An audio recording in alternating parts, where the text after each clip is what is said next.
Today we're having a bit of real talk about storm chasing as the season comes close. We're talking about what defines success in storm chasing. Is it tornadoes? Is it seeing something no one else did? We're going to talk about all of that right after this.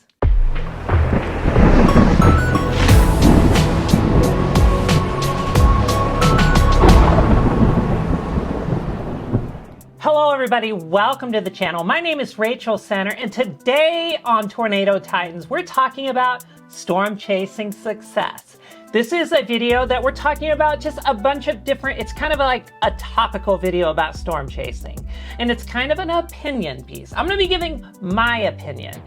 I encourage you to go into the comments and give your opinion about what constitutes success in storm chasing for you.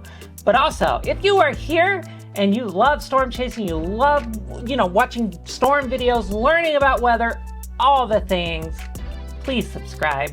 The button's below. I would love to have you along for the ride as we go forward this spring. Live storm chasing is coming and I cannot wait. So with that said, let's start. I'm not going to lie, the first part of this video is the part that I am honestly nervous about. I'm pretty nervous about talking about this because what I want to say at the get-go, at the very beginning of all of this, is that any competition in storm chasing is made up. It's not real. There's no trophies, there's no championships. There's no way to measure success in storm chasing in a lot of ways, because especially comparing this person to this person, how do you do it? Is it who's close to the tornado? Well, you could be really close to the tornado and get really awful footage. You can also be really far away from a tornado and get stunning footage, stunning photography. Is it who caught the best photo that day? Well, according to who? Because the Titan audience, I'm just saying, folks watching viewing our stuff on Instagram or Facebook, man, tornado pics, supercell pics, sometimes very much so, but you give them a lightning picture or a rainbow picture. This has been common for years and years and years. It kind of stretches across different folks too. People love that kind of stuff. So it's there's no way to measure success in storm chasing, no quantifiable way. So there's no quantifiable way to beat somebody else at storm chasing. Another thing that's just worth mentioning is that you're going to miss as much as you hit. You may have a year that you're on fire, you're just hitting everywhere. Then you're going to have a year like I had this year where things happen. Flat tires, get sick, completely mess up the forecast. You just are going to have those years too, no matter what. You can be as skilled as possible, and luck is something that is just... Storm chasers don't want to talk about luck, but luck is a key component to success in storm chasing. A stoplight that goes a little bit longer, a person who turns a little bit slower, a wrong turn, your car sputtering. Any number of things could lead to you, it determines success or not. So people, storm chasers, they get really, really fired up about this. I'm the best or whatever. Some people do this. Well, there's no way to measure it. And there's absolutely no way to win. And luck is a huge part of it, as much as skill in a lot of situations. So now that I got that out of the way, how do I define success in storm chasing? How do I define a storm chase as a success? Well, the first thing I'm going to say seems super obvious. It's super simple, but it's two questions. Did I have fun today? Was today fun? Did I enjoy myself? Did I really look at the sky and go, wow, today was really cool, or it was really cool being with everybody today? That was the first question. The second question, did I learn something?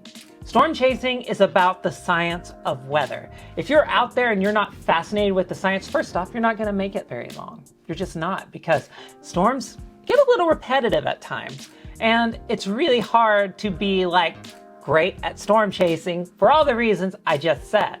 So did you learn something? Did I learn something? Those two questions are very important. Did I have fun? Did I learn something? If both of those are yes, that day was a pretty good success. Now, there's of course a more complicated way to look at this, and I certainly have my standards. A million things have to go right for you to get something just like bonkers good. So what is it that I see that makes a day feel successful? Like, what makes me happy? Well, the first thing I think is just like seeing a tornado, seeing a good tornado. Anytime you see that, I feel like my forecast was good. I was there, I saw it. Like, this was a pretty good day for me, like in terms of getting the forecast right and seeing what I saw. Like, that's the challenge. That's the thing I'm looking for, is forecasting something and having it happen.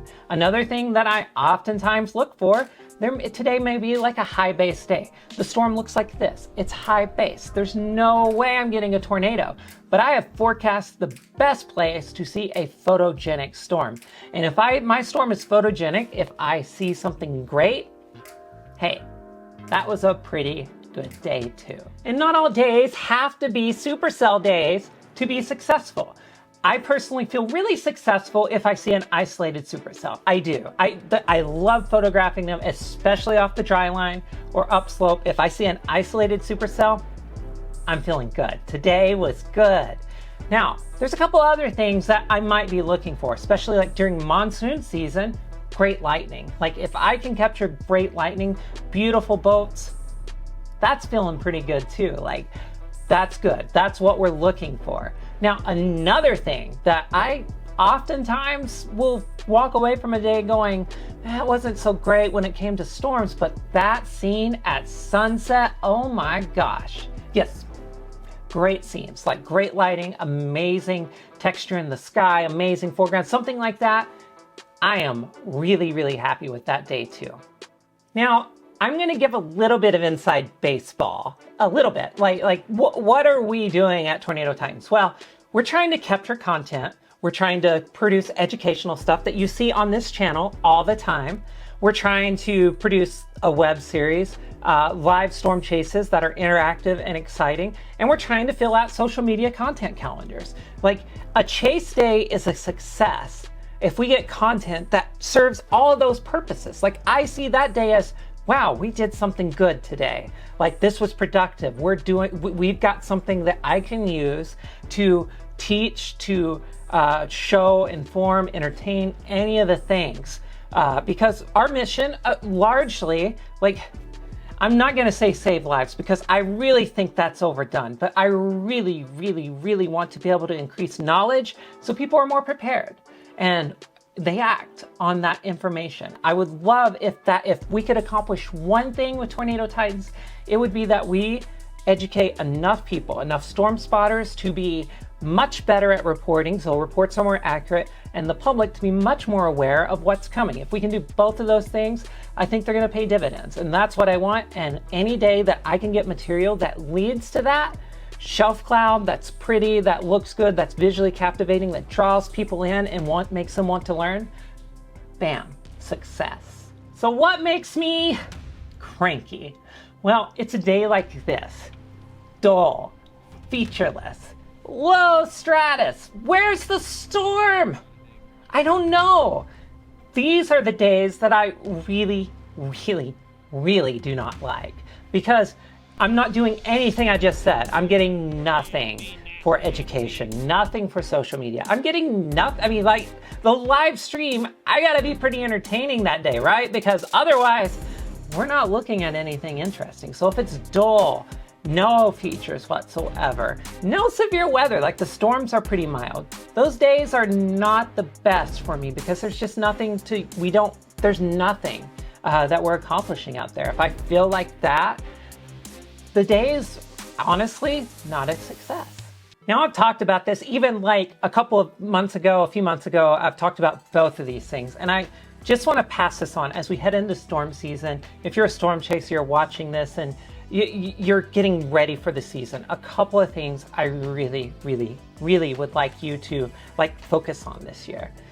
The first one is learn to enjoy every day. Even when it's not a success, think about the things you learned that day. Like, be introspective, make that day a positive experience because you learned something. Also, the people you're with. Like, enjoy interacting with fellow weather nerds if you can that day. Those are things that are going to make success feel good when they happen, but it's going to make the day feel a lot better because you are enjoying it. If you want to stay in this long term, if you want to be a storm spotter for a long time, something like that, every day has to be enjoyable. If you get to the point where days aren't being enjoyable because you're one of those uber competitive people, you're missing tornadoes and other people, you're gonna burn out, you're gonna be done. You're gonna be so done with storm chasing after a while. I've seen it. I've been around. This is my 20th year storm chasing. There are so many people who came in like a fire, uber competitive, made a name for themselves, and then just disappeared because they had a bad couple of years, any number of reasons. So if you want to stay in this, you got to love the science and you got to love every day. You got to love learning because that is a huge deal. Now, the second thing I really want you to focus on, don't get on social media and compare your storm to other storms. In the old days, I'm dating myself, I know, but my first 5 years had zero mobile internet. It was forecast, chase. I had no idea what was going on elsewhere, and those years were immensely enjoyable. This last year, I went back to that. I quit looking at what everybody else is getting. I deleted Twitter off of my phone, and now it's off for many other reasons, but that really made my enjoyment increase. Like, the only day that backfired was when people started sending me pictures of the Morton tornado, and if you have my phone number, do not send me pictures of stuff happening. Please don't. Because I want to enjoy the storm I'm on. I want to look at the storm I'm looking at and enjoy it, be learning, watch the process. That makes me happy. And if I start comparing myself, there is no hobby on earth. There is nothing on earth that if you are comparing yourself against other people constantly, it quits being fun. It starts feeling like a job. It starts feeling depressing when you're not doing good. So please do not spend your time doing that. Spend your time enjoying storms and enjoying every day. All right, so we got through that. If you want to follow along with us, first off, you want to know when we're live in the field this year, you need to subscribe. Hit that button below. I'm planning on being out a lot of April, a lot of May, and a lot of June. Mostly it's going to be centered on May. So we're going to be live, we're going to be answering questions. It's going to be a lot of fun. I've got some things coming up that you're really going to love. Secondly, subscribe to our newsletter. That link is in the description. If you can do that, you're going to know when we're going live. You're going to know when upcoming severe events are, and you're going to know when we post new videos because we do all those things on the newsletter. So subscribe to the newsletter. And finally, weather is for everybody. That includes the people you think you're competing against, and it certainly includes you. Have fun out there, and we'll see you next time.